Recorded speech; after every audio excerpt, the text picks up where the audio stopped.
আসসালামু আলাইকুম, আশা করি সবাই ভালো আছেন। আমি ডাক্তার রুবায়েত ফেরদৌস, মনোরোগ বিশেষজ্ঞ, সহকারী অধ্যাপক। আসুন আজ খুব মজার একটা বিষয় নিয়ে আলোচনা করি, সেটা হচ্ছে গ্রিন গ্রাস সিনড্রোম। এটা হচ্ছে যে সব সময় মনে হয় কি যে আমার কোনো কিছুই ভালো না, বা আমি যেখানে আছি সেই জায়গাটাই ভালো না, আমার জীবনের থেকে অন্যদের জীবনটা খুব সুন্দর, যেখানে আমি নাই সেই বিষয়টাই সুন্দর। এই প্রবলেম নিয়ে ঘরে ঘরে বহু মানুষ দিনের পর দিন ভুগেই যাচ্ছে।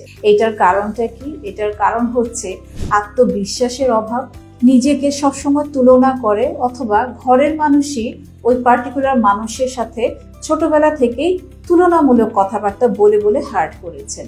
আর আরেকটা প্রবলেম হচ্ছে যে প্রচুর পরিমাণে সোশ্যাল মিডিয়া দেখে এর নেতিবাচক প্রভাবটা পড়ে, যে অমুক এই জায়গায় গিয়েছে, অমুক এই চাকরি পেয়েছে, এটা করেছে, ওটা করেছে, আমার জীবনে তো এটা নাই। আরেকটা কি প্রবলেম, সেটা হচ্ছে যে অস্থিরতা, সম্পর্কের ক্ষেত্রে অস্থিরতা, নিজের পার্সোনালিটির ক্ষেত্রেও অস্থিরতা।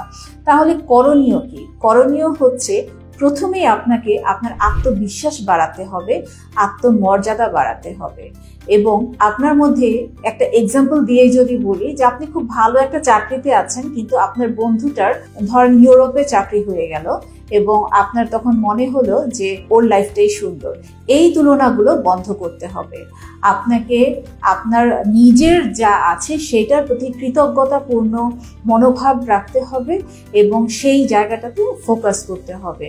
সোশ্যাল মিডিয়া যদি আপনাকে বদার করে, সোশ্যাল মিডিয়া দেখা আপনি হয় বন্ধ করে দিন, অথবা আপনি কমিয়ে নিয়ে আসুন। এবং তাতেও যদি লাভ না হয়, আপনি অবশ্যই কাউন্সেলিং নিন এবং মনোরোগ বিশেষজ্ঞের শরণাপন্ন হন।